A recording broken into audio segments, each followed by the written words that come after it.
20장에서 다윗은 자신을 죽이려는 사울의 심증을 알고 난 후 요나단과 헤어져 도망자 생활을 합니다. 이제 다윗의 본격적인 도피 생활이 21장에서부터 시작이 됩니다. 다윗은 놉 땅으로 가요. 언약궤를 빼앗길 때 무너진 실로를 대신할 하나님의 성서가 있었기 때문에 하나님의 도우심을 구하고 의지하고자 했을 것입니다. 다윗이 홀로 방문하자 아히멜렉은 두려움으로 떨며 영접을 합니다. 이에 다윗은 사울의 명령으로 특별한 사명을 감당하기 왔다며 양식과 무기를 요청합니다. 양식을 구하는 다윗에게 아히멜렉은 거룩한 떡만 있다고 합니다. 거룩한 떡은 진설병으로 회막에서 하나님께 드려진 거룩하게 구별된 것입니다. 이 떡은 일주일 진설한 후에 다른 떡으로 교체합니다. 그리고 진설된 떡은 제사장만이 먹을 수 있습니다.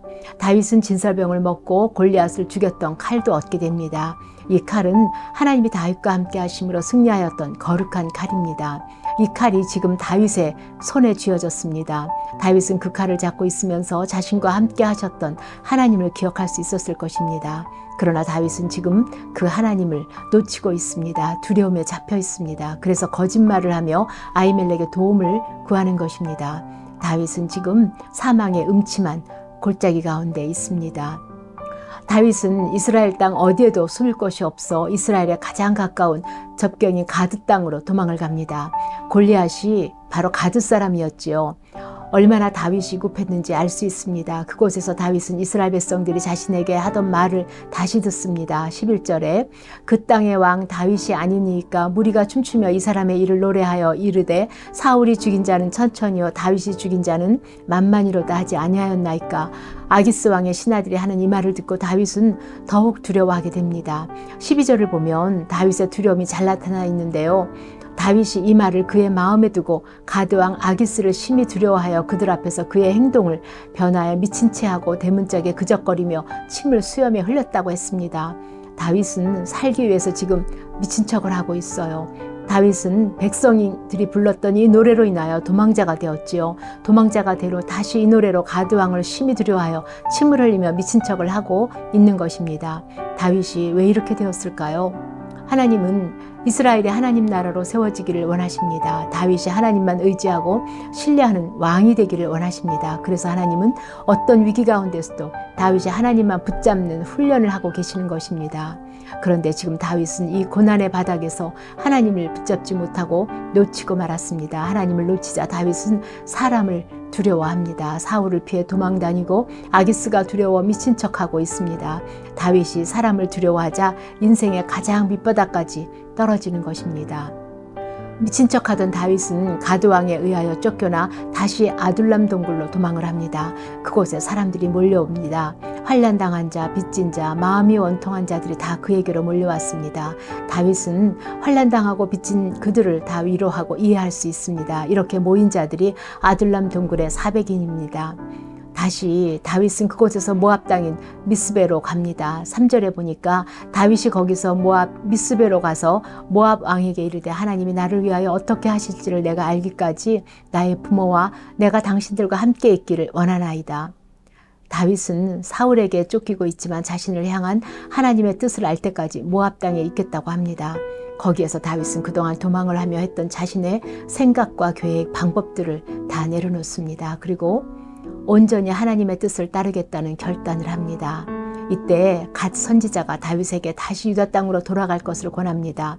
다윗은 가감하게 선지자의 말을 따릅니다. 이방 땅에 투항했던 그가 본국으로 다시 돌아간다는 것은 곧 죽음일 수 있습니다. 그러나 하나님의 뜻을 알았을 때 다윗은 즉각적으로 순종을 합니다. 하나님은 이러한 다윗과 함께 하심으로 다윗을 지키십니다. 오늘 22장에서 우리가 한 가지 살펴보기를 원하는 것이 있는데요. 사울의 사람 도액입니다. 도액은 놉에서 다윗을 보았다고 밀고 한 사람이지요.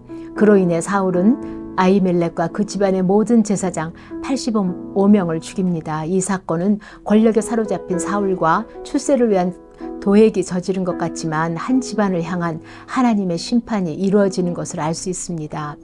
우리 앞에서 사무엘상 2장에서 공부했습니다. 아히멜렉은 그 엘리 제사장의 증손입니다. 사무엘상 2장 31절에 보면 보라 내가 내 팔과 내 조상의 집 팔을 끊어 내 집에 노인이 하나도 없게 하는 날이 이를지라. 이스라엘에게 모든 복을 내리는 중에 너는 내 처소에 환난을 불 것이요 내 집에 영원토록 노인이 없을 것이며 내 제단에서 내가 끊어버리지 아니할 내 사람이 내 눈을 세잔하게 하고 내 마음을 슬프게 할 것이며 내 집에서 출산하는 모든 자가 젊어서 주리라고 했습니다. 엘리의 아들들이 제사장으로서 하나님을 경외하지 않고 또 엘리조차도 이를 꾸짖지 않았을 때 하나님이 엘리 집안에 내리신 심판입니다. 그로부터 50년이 지나서 사울과 도액을 통해서 하나님의 심판이 이루어진 것입니다. 선지자 갓이 다윗에게 유다 땅으로 돌아갈 것을 권면해서 다윗은 유다 지역의 헤레스풀에 이릅니다. 이때 블레셋이 그릴라를 쳐서 타작마당을 빼앗았다는 소식을 듣습니다. 다윗이 기도합니다. 내가 가서 이 블레셋 사람들을 치리이까? 문제 앞에서 다윗은 하나님께 하나님의 뜻을 묻는 기도를 합니다. 하나님의 응답은 가라, 치라, 구원하라. 여기에서 다윗은 또 두 번째 문제를 만납니다. 그것은 내부의 반대이지요. 다윗의 군사들은 지금 우리도 유다 땅에 숨어 있는데 우리가 어떻게 그릴라 땅에 가서 블레셋과 싸우겠는가? 그렇게 하면 우리의 숨어 있는 위치도 드러날 것이고 또 전쟁으로 우리의 군사력도 약화될 때 사울의 공격을 받게 될 것이므로 안 된다고 합니다. 다윗과 함께한 사람들의 판단은 매우 합리적이지요. 그러나 그것이 하나님의 뜻은 아닙니다. 다윗은 다시 하나님께 묻습니다. 백성들의 반응을 보고 정말 자신이 받은 말씀이 하나님 말씀인가 다시 확인하고 자신을 점검합니다. 그리고 다시 확인된 하나님의 말씀에 따라 순종합니다. 하나님께 묻고 하나님께서 하시는 말씀에 자신의 뜻을 꺾는 다윗의 겸손한 모습입니다. 다윗의 그릴라 공격으로 블레셋으로부터 그릴라는 구원하였지만 다윗의 위치가 사울에게 알려졌습니다. 그러자 사울은 하나님이 다윗을 자신에게 넘기셨다고 확신합니다. 그래서 사울은 다윗을 죽일 계획을 세웁니다. 그러나 사울이 다윗을 매일 찾되 하나님이 다윗을 그의 손에 넘기지 아니하셨다고 하였습니다. 사울은 하나님이 다윗을 자기에게 넘겼다고 하지만 그것은 하나님께부터 온 것이 아니라 자신의 생각일 뿐입니다. 사울은 다윗이 문과 문빗장이 있는 성읍에 들어갔으니 갇혔다고 판단합니다.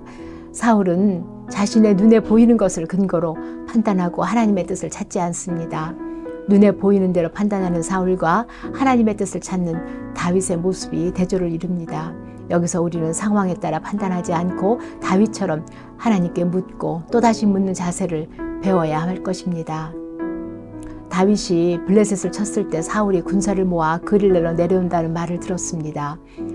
다윗은 도망하기 전 하나님의 뜻을 다시 묻습니다. 하나님은 사울이 올 것이고 그릴라 사람들이 배반할 것도 말씀하십니다.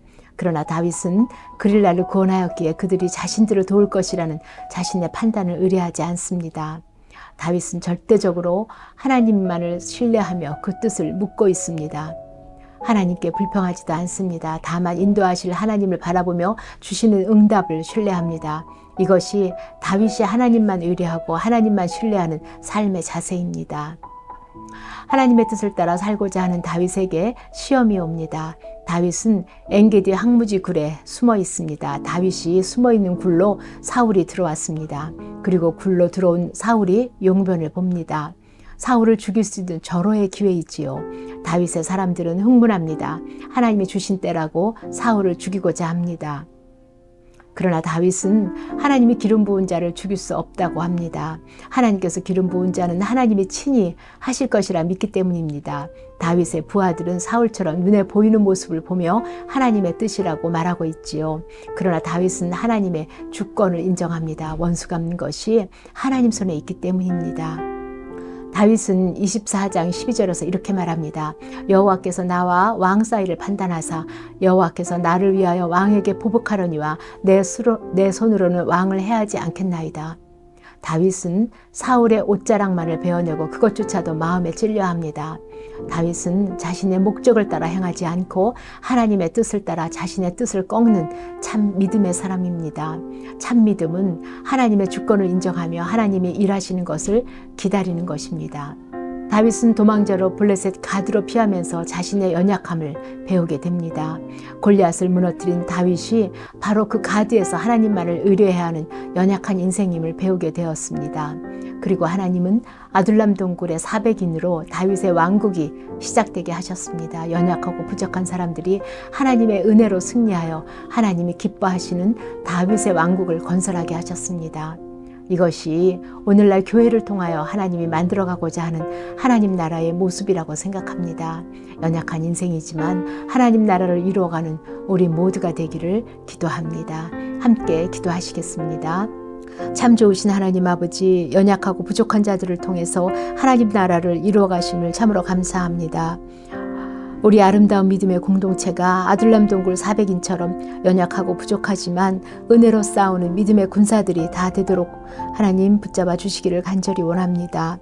하나님만이 우리 인생의 목적이 되게 하시고 끊임없이 하나님의 뜻을 묻고 순종하는 저희들이 다 되게 하여 주시기를 간절히 원합니다. 우리의 생명 대신 우리 주 예수 그리스도 이름으로 기도합니다. 아멘.